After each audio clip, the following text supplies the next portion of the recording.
کیا یہ ملک اس لیے بنایا گیا تھا؟ افضال ریان اپنے کالم میں لکھتے ہیں، کہا جاتا ہے کہ کبھی کوئی مصیبت تنہا نہیں آتی، وہ دیگر کئی چھوٹی بڑی ابتلاؤں کو اپنے ساتھ لاتی ہے۔ آج پاکستانی معیشت اگر ڈوبی ہوئی ہے تو دیگر شعبہ جات و معاملات کون سے ہواؤں میں اڑ رہے ہیں۔ یہاں مالی کرپشن پر ٹسوے بہائے جاتے ہیں، جبکہ اخلاقی بربادی اس سے بھی بدتر ہے۔ تحمل، رواداری و برداشت نام کی کوئی چیز کہیں نظر نہیں آتی۔ دہائیوں سے یہاں جاری عسکریت پسندی کا رونا رویا جا رہا ہے، سیاستدانوں کی نااہلی کا راگ الاپا جا رہا ہے۔ آج اپنی سپریم جوڈیشری کے متعلق کیا کہیں؟ چھوٹے میاں، بڑے میاں، سبحان اللہ۔ صدر سمیت جو غیر سیاسی اور خالصتاً آئینی ذمہ داریاں ہیں، آخر ان کے پیٹوں میں سیاسی مروڑ کیوں اٹھ رہے ہیں؟ کہا جاتا ہے کہ انصاف ہونا ہی نہیں چاہیے، ہوتا ہوا نظر بھی آنا چاہیے۔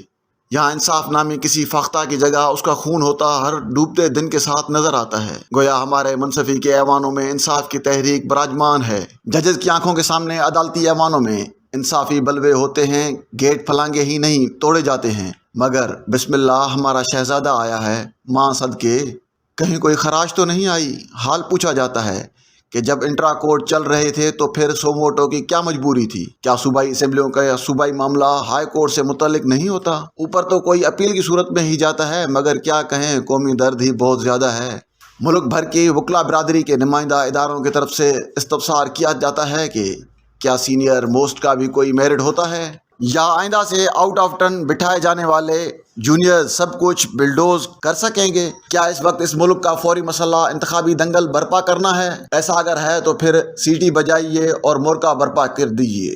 اس میں بھی شبہ نہیں کہ انتخاب آئینی تقاضا ہے جس پر عمل درآمد ہونا چاہیے، مگر یہ یاد رہے کہ آئینی تقاضے اور بھی ہیں۔ انتخابات سے پہلے نئی مردم شماری کروانا اور ان کے مطابقت میں نئی حلقہ بندیاں کرنا بھی آئینی تقاضا ہے۔ صادق و امین کے سرٹیفکیٹ بانٹنے والوں کے سامنے یہ بھی آئینی تقاضا ہے کہ اپنے ایسے تمام تر جعلی سرٹیفکیٹ منسوخ کر دیں۔ اگر آئین و قانون کی عملداری ہونی ہے تو لاڈلے اور سوتلے کا فرق مٹانا ہوگا۔ جناح ثالث کو بھی یہ سوچنا ہوگا کہ وہ کوئی مہاتما نہیں ہے، جنتا جس کے اشاروں پر اٹھے اور بیٹھے۔ اگر کوئی غلط فہمی تھی تو وہ جیل بھرو تحریک کے شرمناک ناکامی سے واضح ہو جانی چاہیے۔ اب تو محترمہ جسٹس ریٹائرڈ ناصرہ جاوید اقبال صاحبہ بھی یہ کہنے پر مجبور ہیں کہ میں نے اپنے بیٹے کو گرفتاری دینے سے منع کیا تھا۔ یہ کیسا لیڈر ہے جو خود تو گرفتاری سے بچنے کے لیے ضمانتوں پر ضمانتیں کروا رہا ہے اور قوم کے بچوں کو جیلیں بھرنے کے لیے اکسا رہا ہے؟ محترمہ ناصرہ کو یہ بھی بتانا چاہیے کہ ایک اناڑی کے پیچھے لگنے کا یہی نتیجہ نکلنا تھا کہ عوام کے نونہال کنفیوژن کے گرداب میں پھنس کر رہ جائیں۔ یہ کبھی اپنی بہادری کی داستان سناتا ہے اور کبھی مظلومیت کا لبادہ اوڑھ لیتا ہے۔